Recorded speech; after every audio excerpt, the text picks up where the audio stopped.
Innanzitutto ringrazio anch'io, come Gianluca, tutti i presenti per averci dato la possibilità di esporvi quello che è il nostro progetto e di raccontarvi anche quelle che sono le fasi che sono già state compiute in questa direzione. Ringrazio Gianluca per la grande panoramica che ci ha offerto, che mi ha permesso di iniziare con voi un discorso un po' più approfondito su alcuni temi che da una situazione generale, che è quella che vi ha esposto, arriva alla situazione attuale, situazione che poi verrà anche approfondita da Gianluca Busato, con il quale poi chiuderemo questa esperienza, spero costruttiva per tutti. Abbiamo capito, scusatemi, che lo Stato nazionale, come ogni costruzione umana, non può essere eterno. Questo sembra evidente, credo che nessuno di voi si vestirà per tutta la vita con gli stessi colori o abiterà per tutta la vita nella stessa stanza o userà la stessa macchina, quindi la parola cambiamento è naturale che ci sia un cambiamento, è naturale che noi utilizziamo questa parola, ma è naturale che la interpretiamo anche. E soprattutto interpretiamo la funzione che hanno avuto questi stati nell'Europa. La funzione che hanno avuto questi stati nell'Europa in passato e fino ad oggi è una funzione che è anacronistica, che oggi non serve più. La funzione degli stati era una funzione di protezione, era una funzione dove c'era bisogno di eserciti, dove c'era bisogno di proteggere i commerci dai dazi, dalle frontiere, tutte cose che oggi, con la volontà di costruire un'Europa dei popoli, con la volontà e anche con l'evidenza che l'Europa si è già in qualche modo messa nella condizione di superare questi limiti, ci fa capire chiaramente che un'Italia così come è stata costruita a suo tempo, a distanza di 150 anni, non ha ovviamente ragione di esistere. È drammatico pensare che noi oggi possiamo aver bisogno di un sistema antico di 150 anni. Dico drammatico per non dire assurdo, perché c'è stato per forza un cambiamento di 150 anni, dove siamo passati attraverso anche alla rivoluzione industriale, per non dire tutte le altre rivoluzioni, anche di ordine socioculturale. Ho portato 2 o 3 note alle quali vi voglio lanciare per farvi capire dove siamo arrivati in questo momento. Il vicepresidente della giunta regionale, Marino Zazzato, ha dichiarato pochi giorni fa sul Gazzettino, non so se l'avete letto, quello che vi lascio a leggere. La questione dell'indipendenza, sono parole di Zazzato, affiora in maniera ricorrente, ma noi pensiamo che i cittadini abbiano bisogno di risposte concrete in tempi brevi. I cittadini mi chiedono di lavoro, crisi, impresa, non di indipendenza di Veneto dall'Italia. Questa è la risposta del nostro consigliere regionale all'interpellanza che Indipendenza Veneto ha portato. Non so se vi rendete conto della risposta che ho dato. Io ritengo che abbia dell'incredibile questa risposta. Cioè, Zazzato non riesce a capire che l'indipendenza del Veneto risolverebbe proprio quei problemi che lui ha citato. Cioè lui parla di lavoro, crisi, impresa e non di indipendenza, e non si rende conto che in quello che ha detto al giornalista e fatto scrivere è esattamente il contrario di quello che poi lui voleva o di quello che sta pensando nel momento in cui lo dice. Cioè l'indipendenza non la stiamo portando qui perché abbiamo una fantasiosa idea folcloristica, è una questione personale per alcuni sentimentalisti, che è una visione antica che vogliono riportare gli antichi fasti della Serenissima. Ha una funzione di ordine politico, socio-economico. Serve esattamente per risolvere le problematiche di lavoro, crisi e impresa che i cittadini richiedono ai governatori del Veneto. Quindi, tanto per farvi capire, l'interlocutore che in questo momento ha Indipendenza Veneta, i cittadini, gli attivisti, ma anche voi, che spero ci sosterrete in questo progetto, in questo programma, per farvi capire che interlocutore abbiamo in Regione oggi. Cioè, non voglio dire che Marino Zazzato sia una persona ignorante, semplicemente è confuso e non informato. Ok. O non ha voluto informarsi, perché a qualcuno fa anche comodo non informarsi.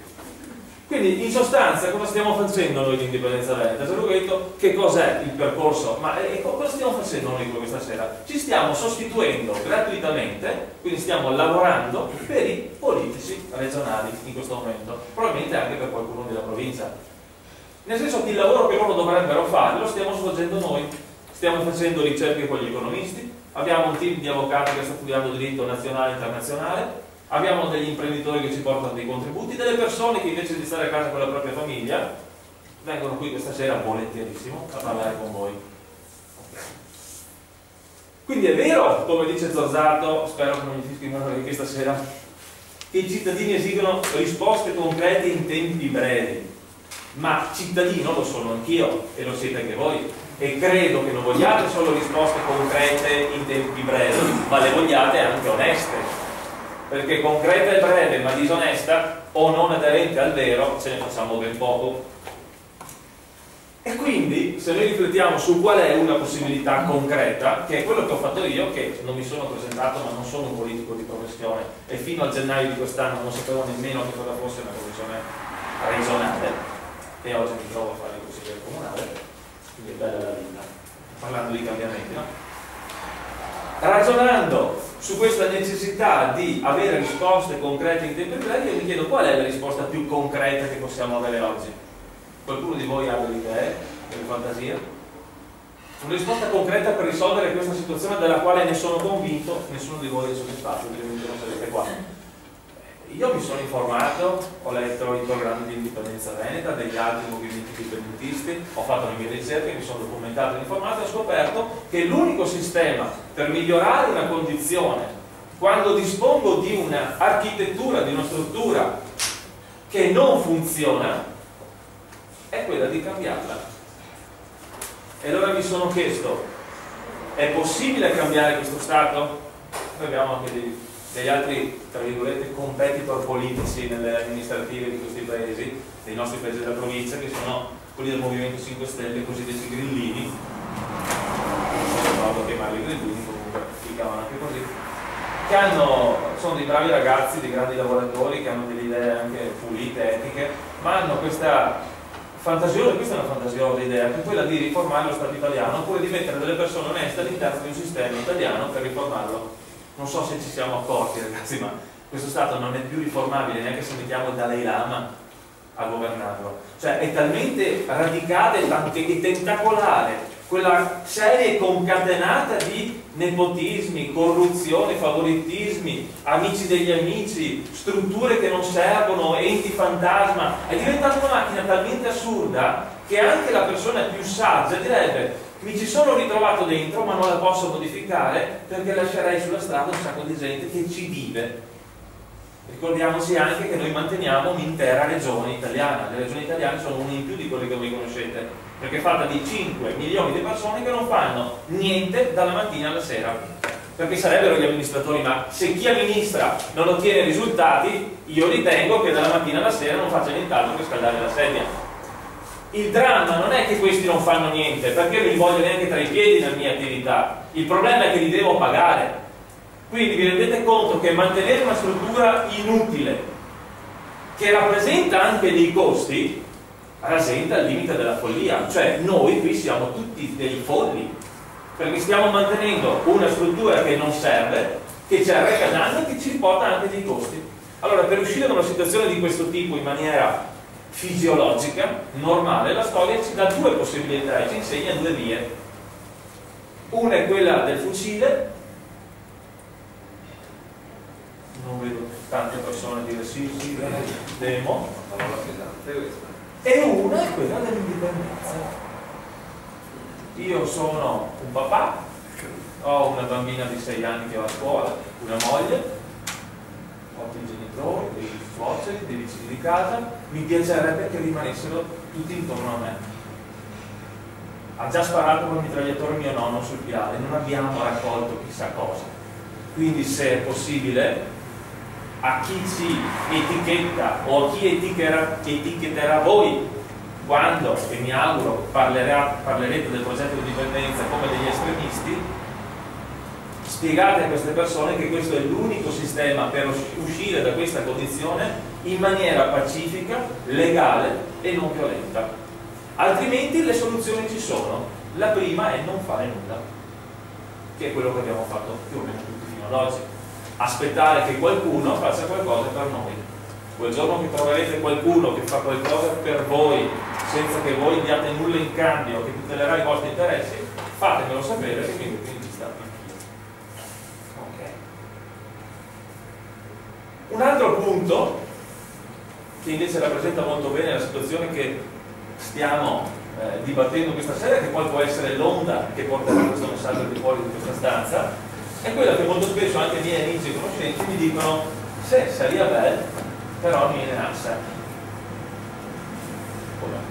Sarebbe bello, sarebbe bello, ma noi neanche. Allora, ci sono due errori in questa frase che io cito molto spesso. Intanto, non ci lascia chi? Cioè, noi non andiamo mica a chiedere niente a nessuno. Primo. Secondo, molto spesso dicono noi veassa. E la risposta che viene spontanea è: perché parli a me come se dovessi farlo io? Cioè, voi questa sera vi aspettate che io domani mi metto con la bandiera in mutanda e vado a correre sul punto per garare l'indipendenza del Veneto? Lo dobbiamo fare insieme? Allora dico, a chi dice sei Delta mi veassa, prima cosa intanto tu sei uno di noi e il Veneto è rappresentato da tanti movimenti politici e noi non aderiamo a nessuno di questi movimenti politici. È un movimento trasversale di rottura perché abbraccia tutti e non si schiera con nessuno. Quindi nel momento in cui parliamo noi, parla il popolo, non parla da destra, da sinistra, da centro-destra. Primo. Secondo, noi veassa, ma di chi stiamo parlando? Chi sono questi che ci dovrebbero lasciare? La cosa interessante è da capire è che dobbiamo uscire da questa mentalità di sudditi, come se le nostre vite dovessero essere gestite da un'entità superiore. Le persone che oggi sono al governo le abbiamo messe noi, ma è un governo, non è il castello di Re Artù. Cioè quelle persone sono lì per rispondere ai nostri bisogni e governarci in base alle nostre esigenze, quindi non ci devono lasciare e eventualmente ci dovranno dire che difficoltà ci sono per farla quella cosa che io cittadino chiedo. Ok? Quindi essere sudditi, essere schiavi, aspettare che gli altri facciano qualcosa per noi non ha senso. Ha senso invece, e allora vediamo anche il motivo perché siamo qua. Primo, per informarvi sul progetto, secondo, per capire che se siamo insieme lo possiamo fare, se siamo in pochi non possiamo. Perché? Perché se abbiamo detto che queste persone, ho detto che queste persone sono al governo, quindi in una struttura deputata per ascoltare quello che noi abbiamo da dire, e vado a dirglielo da solo, forse non mi sentono. Se andiamo a dirglielo in tanti e glielo facciamo capire attraverso il dissenso quando ci vengono imposte delle cose ingiuste, la rivolta pacifica, manifestando quando qualcosa non ci sta bene, opponendoci a delle scelte, scrivendo vergognatevi quando andiamo a votare invece che lasciare una scheda bianca o andarcene a casa e non andare a votare. In questo modo gli facciamo capire che forse non siamo contenti, premesso che lo sanno già, premesso che lo sanno già.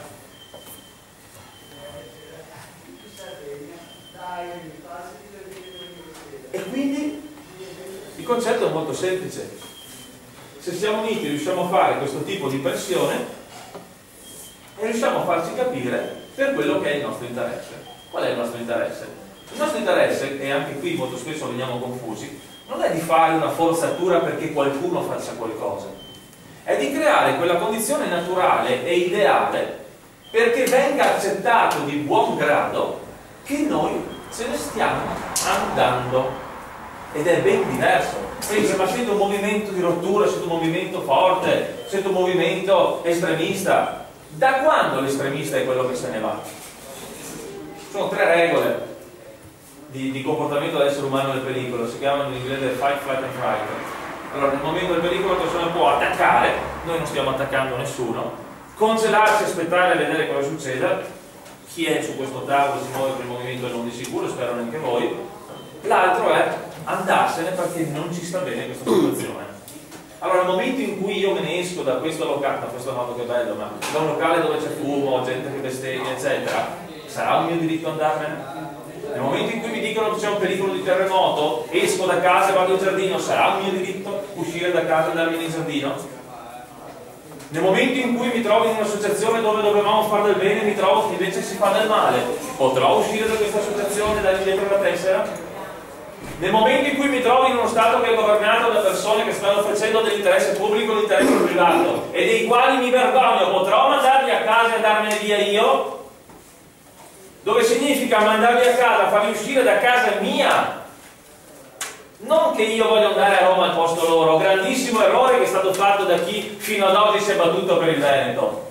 Non si va a Roma a discutere di problemi di Treviso, li si discute a Treviso stando a casa nostra e non disturbando nessuno. È stato bello, ci siamo divertiti, arrivederci, grazie. Questa è l'indipendenza. Per quello, come diceva Gianluca prima, è un percorso relativamente semplice, perché non dobbiamo fare la guerra a nessuno, dobbiamo semplicemente metterci in là e dire da qua non mi sposto. Non è facile. Tutte le cose belle che danno soddisfazione sono Difficili. il problema grosso che abbiamo noi è farci, cioè portarli a sentire così. Quando vieni da tutte le aziende, tutti quanti, entra con un virus o qualcosa. Perché lo faccio sempre io, dai, ma... Sì, ti do una mano. Grazie. Voi pensate che con un referendum di riuscire... No, con un referendum si dà assolutamente con certezza la consapevolezza sia a chi deve lasciarci stare, sia a noi che ci dobbiamo rimanere, e le scuole stanno così. Il problema è che chi dovrebbe farlo ha paura di farlo, e adesso lo spiego perché. E poi lasciamo anche un po' di spazio per domande. Vediamo, tanto per farvi capire i mezzi di disinformazione. Io potremmo, è difficile perché non siamo aiutati. I mezzi di informazione, basterebbe che i giornali facessero un po' di informazione come quella che sto facendo io, Gianluca questa sera, a posto, è tutto chiaro. Non viene fatto. L'altra mattina sentivo, scusate se faccio i nomi, come prima di Zazzato, adesso di Radio Veneto 1, radio dove sono stato ospite anch'io, dove c'è anche Morosima, un giornalista l'altro giorno su Radio Veneto 1, l'altro giorno no, domenica, l'ho sentito lamentarsi di come va la politica italiana. C'è mancato poco che apostrofarsi i politici di essere dei burattini, ne ha detti tutti i colori, o comunque ho sentito solo lamento, ironia, sarcasmo, lamento, ci può stare, è l'ordine del giorno, nessun problema. Ad un certo punto però decidi di toccare l'argomento della settimana scorsa, che è appunto quello del referendum per l'indipendenza, che avete letto sui giornali, che poi Gianluca vi spiegherà un po' meglio. E la cosa interessante è che ha fatto finta di non conoscerlo. Sì, ne hanno parlato, ma sono di poveri illusi, è evidente che sarebbe stato bocciato. Ma è drammatico, perché un giornalista che dice una cosa del genere a un sacco di persone che ascoltano una radio, sapendo io che da qualche giorno c'erano già in giro due notizie. Uno, commissario dell'Unione Europea Giuseppe Barroso ha dichiarato che le richieste di autodeterminazione dei popoli sono l'espressione di un bisogno naturale precostituzionale e stanno al di sopra delle singole leggi nazionali. Uno. Due, con un presidente del Consiglio regionale come Madrufato, che ha ricevuto Gianluca, il nostro presidente, e il segretario, i vertici di indipendenza, hanno deliberato che non è possibile fare in questo momento il referendum perché loro rispondono anche alle leggi nazionali. Però ha accettato un confronto, ne hanno discusso e hanno comunque scelto di mantenere un contatto per capire quali possono essere altre strade alternative, perché da Veneto, giustamente Ruffato dice: io non sono sicuro se è quello che voglio, ma sicuramente sarà un movimento che scalda i cuori e che porterà più consapevolezza alle persone, che le farà capire che forse è il caso anche di non farci più per stare con i piedi sulla testa. Quindi questa grande disponibilità che io conoscevo in quel momento non è stata minimamente menzionata da una radio che si chiama Radio Veneto 1. Figuriamoci dalla voce del padrone cosa può venire fuori. I vantaggi e gli svantaggi di un Veneto indipendente vi l'ha raccontati Gianluca. 20 miliardi possono essere divisi come volete voi e non c'è bisogno di andare oltre. Invece vi voglio dire le ultime due parole, sono stato anche abbastanza veloce per lasciare spazio a Gianluca e alle vostre domande, perché ho riflettuto su una cosa e l'ho anche scritta da qualche parte in questi giorni. Il direttore di una celebre rivista una volta affermò che si dovrebbe sempre riuscire a riassumere qualsiasi testo scritto o discorso in una frase, massimo due, e quindi ecco la sintesi del mio pensiero. Ed è il pensiero che sintetizza quello che vi ho detto questa sera, ovviamente.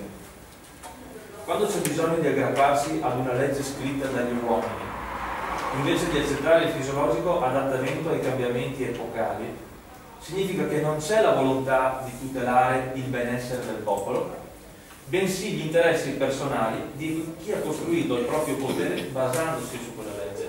Quindi il Consiglio regionale, per rispondere alla domanda, che ci dice no, non sta dicendo no perché non è d'accordo, premettendo che dicendo no a noi in questo momento ha detto di no al Veneto, sta dicendo no perché noi dobbiamo capire che su questo sistema ci hanno costruito dei castelli che non possono demolire in un minuto, perché tutti gli interessi della corruzione, del nepotismo, del clientelismo che noi abbiamo oggi in Italia, quindi in Veneto, in Liguria, in Lombardia, in Puglia, eccetera, sono messi come i castelli cinesi in questa colonna che è infrangibile, che non si può toccare. Quindi quando parlano di libertà, di Costituzione, di legge, la legge non lo permette, e fanno passare una legge al di sopra di un diritto naturale dell'essere umano, della vita, vuol dire che stanno coprendo altri interessi. E quindi a tutte le persone che vi fermeranno per la strada, che vi diranno sul posto di lavoro, gli dici ma la legge non lo permette, chiedetegli, ma è più importante la legge o quello che ti dice il cuore? È più importante la legge o vivere bene nella tua terra, nel rispetto delle altre? Perché anche se io ritengo, come dice sempre il nostro Presidente Luca Zano Cantarutti, che è anche uno degli avvocati che seguono il nostro percorso, bisogna agire nella legalità, mi raccomando, bisogna agire nella legalità. Io non ho bisogno di una legge per affermare che la mia terra è bella. E con questo io